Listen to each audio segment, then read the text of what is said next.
Qizim. Assalomu alaykum Adajon. Va alaykum assalom. Kel qizalog'im. Senga savollarim bor. Tayyorman Adajon. Barakalloh. Diqqat qil. Robbing kim? Robbim Alloh. Dining qaysi? Dinim Islom. Payg'ambaring kim?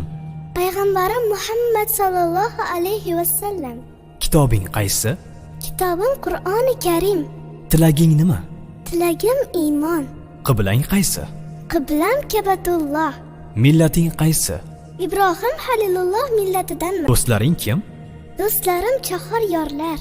Ular kimlar? Abu Bakr Siddiq, Hazrati Umar, Hazrati Usmon, Hazrati Alidir. Qachondan beri musulmonsan? Al-Misoqdan beri. Al-Misoq nima?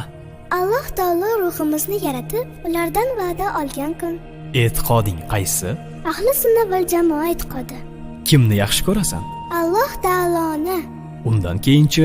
Payg'ambarimiz Muhammad alayhissalomni. Undan keyinchi? Ota-onamni. Undan keyinchi? Barcha mu'minlarni. Seni kim yaratgan? Alloh taolo. Nima uchun yaratgan? O'ziga ibodat qilish uchun. Ibodat degani nima? Ibodat Allohning aytganlarini qilish. Iymon kalimasini aytchi.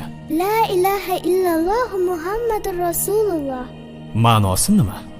Allohdan o'zga iloh yo'q. Muhammad alayhissalom uning elchisidir. Barakalloh. Do'stim, men ushbu savol-javobni sizlarga ham ilindim. Yod olish esingizdan chiqmasin. Sizlar ham musulmon do'stu birodarlaringiz, oilangiz, farzandlaringiz bilan buni baham ko'ring.